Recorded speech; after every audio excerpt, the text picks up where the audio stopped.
ರಾಮ ಜನ್ಮಭೂಮಿ ತೀರ್ಥಕ್ಷೇತ್ರ ಟ್ರಸ್ಟ್ನ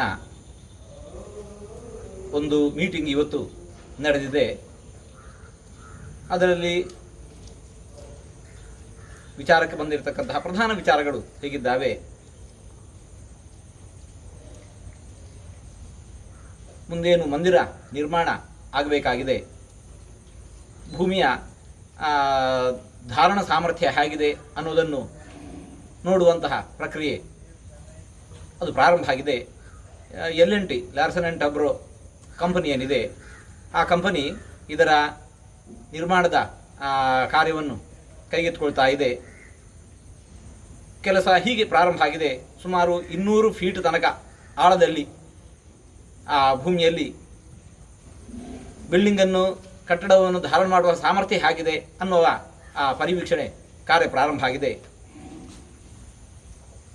ಆ 200 ಫೀಟ್ ಅಡಿಯಲ್ಲಿ ಒಂದು ತಾಮ್ರಪತ್ರವನ್ನು ಇಡುವುದು ತೀರ್ಮಾನ ಆಗಿದೆ.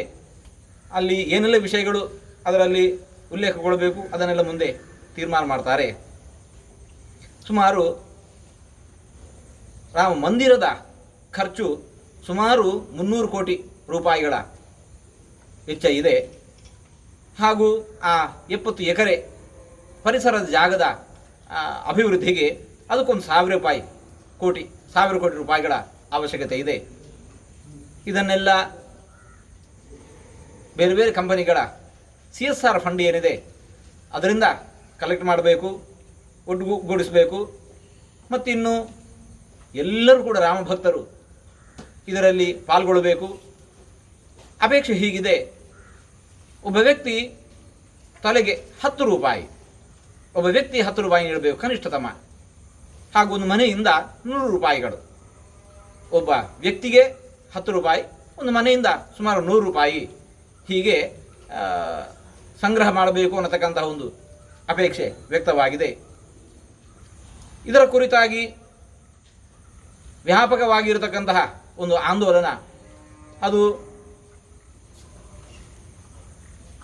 ಪ್ರಬೋಧಿನಿ ಏಕಾದಶಿಯಿಂದ ಮೊದಲುಗೊಂಡು ಗೀತಾ ಜಯಂತಿಯ ಏಕಾದಶಿ ತನಕ ಸುಮಾರು ನವೆಂಬರ್ 25ರಿಂದ ಡಿಸೆಂಬರ್ 25 ತನಕ ವ್ಯಾಪಕವಾಗಿ ದೇಶದಲ್ಲಿ ಆಂದೋಲನವನ್ನು ಮಾಡಲಾಗುತ್ತೆ. ಇನ್ನು ಭೂಮಿ ಪೂಜನ ಕಾರ್ಯ ಇವತ್ತು ನಮ್ಮ ಪ್ರಪಂಚವೇ ಈ ಕೋವಿಡ್-19 ಅನ್ನೋದು ಏನಿದೆ ಅದರ ಬಾಧೆಯಿಂದ ಬಳಲುತ್ತಾ ಇರುವುದರಿಂದಾಗಿ ಬಹು ಬೇಗನೆ, ಆದಷ್ಟು ಬೇಗ ಆ ಭೂಮಿ ಪೂಜನೆಯ ದಿವಸವನ್ನು ತೀರ್ಮಾನ ಮಾಡಲಾಗತ್ತೆ. ಏನಿದ್ದರೂ 15 ದಿವಸದ ಮುಂಚೆ ಆ ದಿವಸ ಅದು ಡಿಕ್ಲೇರ್ ಆಗತ್ತೆ, ಎಲ್ಲರಿಗೂ ತಿಳಿಸಲ್ಪಡುತ್ತೆ. ಹೀಗೆ ಪ್ರಮುಖವಾಗಿಂತಹ ಇಷ್ಟು ವಿಚಾರಗಳು ಇವತ್ತಿನ ಮೀಟಿಂಗಲ್ಲಿ ತೀರ್ಮಾನಗೊಳಿಸಲ್ಪಟ್ಟಿವೆ. ಎಲ್ಲರೂ ಕೂಡ ಈ ನಿರ್ಮಾಣ ಕಾರ್ಯದಲ್ಲಿ ಹೀಗೆ ನಾವು ಪಾಲ್ಗೊಳ್ಳೋಣ. ಎಲ್ಲರಿಗೂ ಒಳಿತಾಗಲಿ.